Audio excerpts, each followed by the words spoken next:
दिवसीय प्रवास पर आए प्रदेश के पूर्व मुख्यमंत्री और तत्कालीन कांग्रेस राज्यसभा सांसद दिग्विजय सिंह ने आपातकाल के अभियान पर सवाल करते हुए कहा कि यह राजनीतिक मुद्दा है जिसे कि राजनीतिक रूप दिया जा रहा है। साथ ही उन्होंने कहा कि 50 वर्ष पुराने मुद्दे को 1 साल तक अभियान के रूप में चलाने के बाद सामने आ रही है।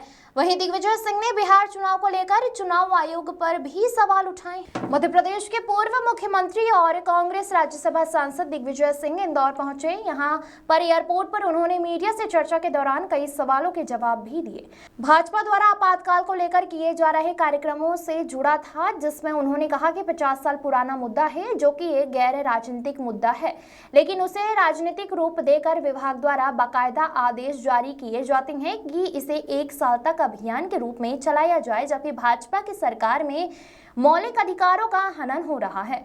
उनके द्वारा पिछले दिनों सोशल मीडिया पर लिखी गई बात को लेकर उन्होंने कहा कि प्रदेश में जिस तरह से आदिवासियों के घर उजाड़े जा रहे हैं, तोड़े जा रहे हैं, वह गलत है, जबकि बरसात में किसी भी व्यक्ति का घर तोड़ना गलत है और इसके कई आदेश भी हैं।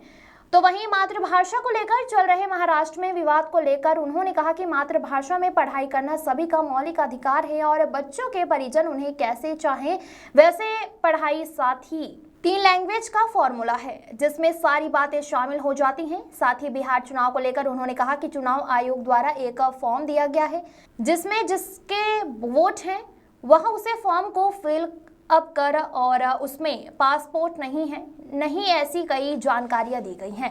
ऐसे कई लोग हैं जिनके पास पासपोर्ट जैसी सुविधाएं नहीं हैं और वह एक तुगलक फॉर्म बनाते हुए चुनाव आयोग पर ही सवाल खड़े किए गए हैं। इंदौर से आशीष तिवारी की रिपोर्ट।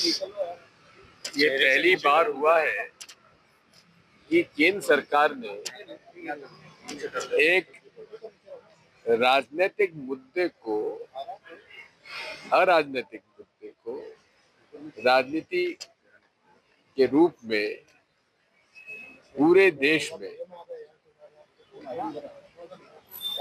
1 साल तक अभियान चलाने के निर्देश दिए। मेरे पास सेक्रेटरी कल्चर का पत्र है कि किस प्रकार से यह आदेश दिया गया है कि इनके इमरजेंसी के खिलाफ एक अभियान चलाओ। अरे 50 साल पुरानी बात है। अभी तो 11 साल आपकी सरकार में जो अघोषित इमरजेंसी चली हुई है, लोग बाग गिरफ्तार हैं, चार्जशीट के बिना उनकी जमानत नहीं हो पा रही है। ये तो अघोषित इमरजेंसी और अघोषित तरीके से जो संविधान के खिलाफ कार्रवाई की जा रही है, लोगों के अभिव्यक्ति के अधिकार को छीना जा रहा है, ये उससे भी ज्यादा खतरनाक है। दत्तात्रेय भोसले कह रहे हैं कि जिन लोगों ने इमरजेंसी लगाई वो अब जेल में संविधान लेकर घूम रहे हैं। राहुल गांधी की निशाना साध है। ये क्यों भूल जाते हैं, तत्कालीन सरसंघचालक जी ने इमरजेंसी का समर्थन किया था, देवरस जी ने।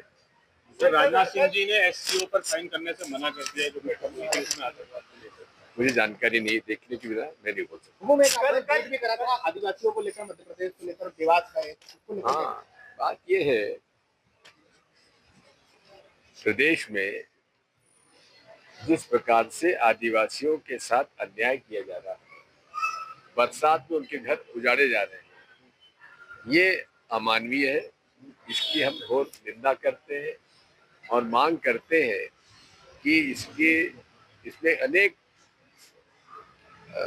अदालत के आदेश भी है कि वर्षा के समय बरसात में किसी का घर ना गिराया जाए। सर, महाराष्ट्र में हिंदी को लेकर विवाद चल रहा है। बात यह है कि ये सारी बातें जो है, भाषा का सवाल जो है, हर व्यक्ति को अपने बच्चों को मातृभाषा में पढ़ाने का अधिकार है, लेकिन साथ में जो 3 लैंग्वेज फॉर्मूला है उसके बाद शामिल हो जाती है। बिहार चुनाव आने वाले सर, किस तरह का परिदृश्य देखते हैं? तो प्रशांत किशोर की चुनाव में, देखिए, बिहार चुनाव में सबसे बड़ी बात यह है कि जो अभी माननीय चुनाव आयोग ने एक नया फॉर्म दिया है कि जिनके वोट हैं उनको भी ये प्रमाणित करना पड़ेगा उनका पासपोर्ट है कि नहीं है, और दुनिया भर का है। उसको हम लोगों ने हाईलाइट भी किया है, कांग्रेस पार्टी ने। अब आप बताइए, इंदौर में ऐसे कितने लोग होंगे जिनके पास पासपोर्ट होंगे? तो ये इस प्रकार के तुगलकी आदेश ईसीआई कर रही है, ये बहुत ही खतरनाक है। शांत किशोर असर डालेंगे सर किसी पार्टी पे? देखते हैं। सर कल सीएम के काफिले में जो गाड़ियां थी उसमें 19 गाड़ियों में डीजल के बजाय पानी भर दिया था। वो धक्का लगाना पड़ा मुख्यमंत्री के काफिले में। कौन कारीगर है ये?